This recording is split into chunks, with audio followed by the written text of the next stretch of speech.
Mas é coagido. Este é o Conversas Cruzadas aqui na TV Com. E a gente está discutindo a nova etapa do mensalão com os embargos infringentes. Passaram, teremos aí uma nova etapa, um novo recurso. E o seguinte, pessoal, nós estamos na reta final. O que vem pela frente?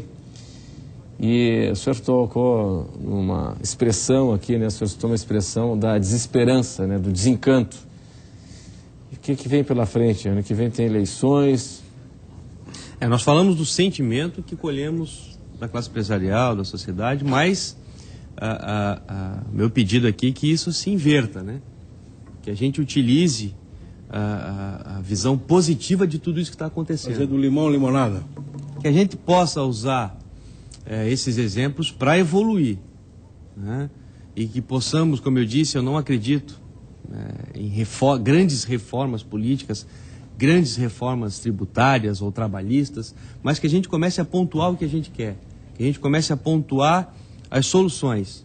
Ao invés de discutir mais segurança, mais saúde, mas o que é mais saúde? Qual o hospital que eu quero, qual a clínica que precisa melhorar, quais os exames que precisam. Na questão política, quais são as reformas pontuais que a gente precisa fazer? Essa de vedar a transição, essa negociata entre executivo e legislativo é um passo que vai trazer certamente outras mazelas, porque o brasileiro, ele é criativo. Há quem diga que vetar a transição do vereador para o executivo vai criar um mercado de venda das cadeiras no legislativo. Mas a gente tem que começar a fazer e começar a aprender com isso. Eu digo que o Brasil é uma democracia recente, né? E nós precisamos evoluir nisso. A população clama por respostas. Vamos ver o que está chegando aqui. Daisy no telefone liga para dizer o seguinte: eles são corruptos e têm que pagar. Porque pessoas simples pagam por roubar, superfaturar, matar. Eles não são gente como a gente, então eles têm que pagar igual. Obrigado, Daisy, pela participação. Antônio Rabelo Júnior diz assim: se a questão jurídica fosse tão clara, não teria sido tão dividida a opinião dos ministros do STF. Teria sido unanimidade. Se fosse claro, teria sido unânime, e não 6 contra 5. Obrigado. Se não houvesse influência política também, né? Pois é. Como eu falei aqui, para mim, o voto decisivo não foi do Celso de Mello. O voto decisivo foi do Dias Toffoli, ex-advogado do Dirceu, e que votou absolvendo ele no primeiro momento e votou depois pela admissibilidade dos embargos infringentes. Esse foi o voto decisivo. É só inverter a ordem das penalidades. Lamentável. Seguinte, vereadora Frânio, e aí, as considerações finais, o que vem pela frente?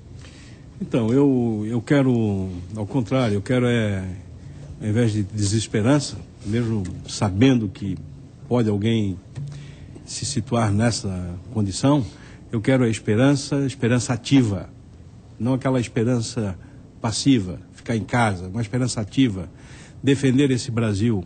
O Brasil é um país rico, mas injusto, e só a luta popular é que pode corrigir essas distorções. Comece defendendo o seu município, né? No município, comece a lição por casa. Nas entidades, na associação de morador, fortalecendo os sindicatos, fortalecendo a escola, fortalecendo espaços que fazem com que a luta em geral possa progredir. Então eu diria assim, talvez usando um grande pensador italiano, Antônio Gramsci, pessimista na razão, mas otimista na vontade.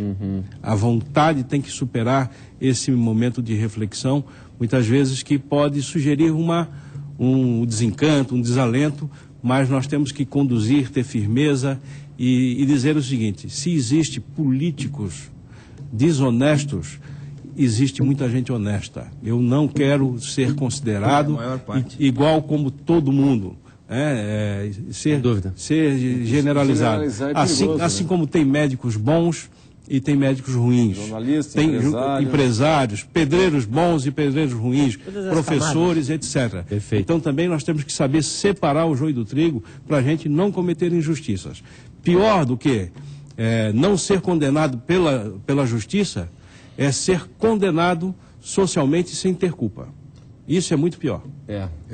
Professor, e aí, professor? Então, o senhor diz que a expectativa de até o primeiro semestre do ano que vem. Assim, mas isso é uma ideia minha, isso vai dar logo o Supremo mesmo vai se posicionar com algum cronograma, né? Mas eu quero dizer assim, eu vejo, nós estamos às vésperas de completar 25 anos de uma nova Constituição. Nós estamos às vésperas de completar 28 anos do maior período de estabilidade política que o país já viveu. pouco, né? O Brasil é a democracia mais estável da América Latina. Eu amo história, gosto de história. E vejo que nós crescemos muito, e esta decisão do Supremo Tribunal Federal, em termos de consciência jurídica, em termos de apego e respeito a essa Constituição que tem um quarto de século, eu acho isso algo muito positivo para o país. Porque nós não podemos julgar uma corte por episódios, nem elogiá-la por episódios. Quando ela decidiu o aborto anencefálico, quando ele decidiu a questão da homoafetividade, quando decidiu questões da demarcação das terras indígenas, todos nós aplaudimos. Quando condenou uma menção, todos nós aplaudimos. E temos o direito de aplaudir ou de censurar. Mas eu creio que, mesmo nessa divergência de ideias que a sociedade e a própria Suprema Corte ficou em divisão, eu creio que nos resta comemorarmos um maior período de estabilidade política da história da nação brasileira, tendo em conta como parâmetro, como divisor de águas, uma Constituição. E essa Constituição foi respeitada no julgamento de hoje. Senhores, obrigado pela atenção de todos hoje aqui conosco no Conversas Cruzadas, em especial pela companhia de vocês. Nós voltaremos amanhã, Conversas Cruzadas, quem decide tem opinião, assiste. Tchau.